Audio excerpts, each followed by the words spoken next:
নমস্কার বন্ধুরা, গরমকাল পড়ে গেছে আমার হেসেলে, তাই আমি আজকে রান্না দেখাচ্ছি না, আপনাদের দেখাচ্ছি। এই দেখুন তরমুজের শরবত। তরমুজের শরবত করতে আমি তরমুজটাকে আগে টুকরো টুকরো করে কেটে নেব। বাচ্চারা তো এই তরমুজের দেখুন দানাগুলো খেতে পারে না, তার জন্য খুব অসুবিধা হয়, মায়েদের হাত দিয়ে বেছে বেছে ছাড়িয়ে দিতে হয়। তার জন্য আমি আজকে আমার ছেলে মেয়েকে তরমুজের শরবত করে খাওয়াবো।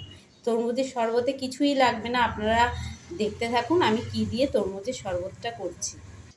এই দেখুন বন্ধুরা, আমি তরমুজগুলোকে এইভাবে টুকরো টুকরো করে কেটে নিয়েছি, আর এদিকে মিক্সির বাটিটাও ধুয়ে নিয়েছি। এবার আমি এই তরমুজগুলোকে জল না ছাড়াই ভালো করে মিক্সির বাটিতে ঘুরিয়ে নেব। ব্যাস, সবটাই মিক্সিতে ঘোরানো হয়ে গেছে, এইরকম জল হয়ে গেছে একদম।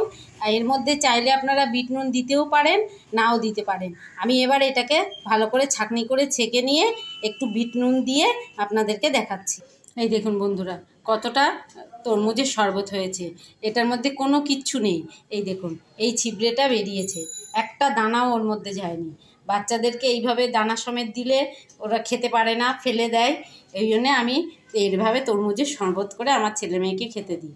এই দেখুন কি সুন্দর হয়েছে। এবার এখানে আমি বিট নুন নিয়েছি, একটু বিট নুন দেবো, আপনারা চাইলে দিতেও পারেন, নাও দিতে পারেন। তরমুজ যদি মিষ্টি থাকে তাহলে কোনো কিছুরই প্রয়োজন হয় না।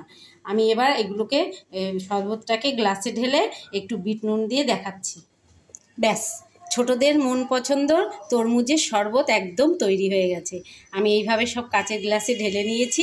এবার এটাকে আমি ফ্রিজে একটু ঠান্ডা করতে দেবো। আপনারা চাইলে বাড়িতে এইভাবে বাচ্চাদেরকে তরমুজের শরবত করে দিতে পারেন, কারণ ওরা তো দানা সমেত ওইভাবে খেতে পারে না, আর খেতে খুব সুন্দর লাগে, দারুণ লাগে খেতে। আর তরমুজটা যদি মিষ্টি হয় তাহলে তো কোনো কথাই নেই, এর মধ্যে কিছুই মেশাতে হয় না। আপনারা চাইলে একটু পাতিলেবুর রস দিতে পারেন, আর যদি মনে হয় যে দরকার নেই, নাও দিতে পারেন। আমি শুধু এর মধ্যে একটু বিট নুন দিয়েছি, তরমুজটা খুব সুন্দর মিষ্টি, তাই সামান্য বিট নুন দিয়ে আমি শরবতটা তৈরি করেছি। দেখুন বন্ধুরা কি সুন্দর দেখতে লাগছে, শুধু কালারটা দেখুন, পুরো তরমুজের কালার। এইভাবে একদিনকে বাচ্চাদেরকে তৈরি করে খাওয়াবেন, আর তরমুজের শরবতটা কেমন হয়েছে অবশ্যই কমেন্টে আমাকে জানাবেন। দেখা হচ্ছে অন্য কোনো রান্নার সাথে। ভালো থাকবেন, সুস্থ থাকবেন, আর অবশ্যই আনন্দে থাকবেন।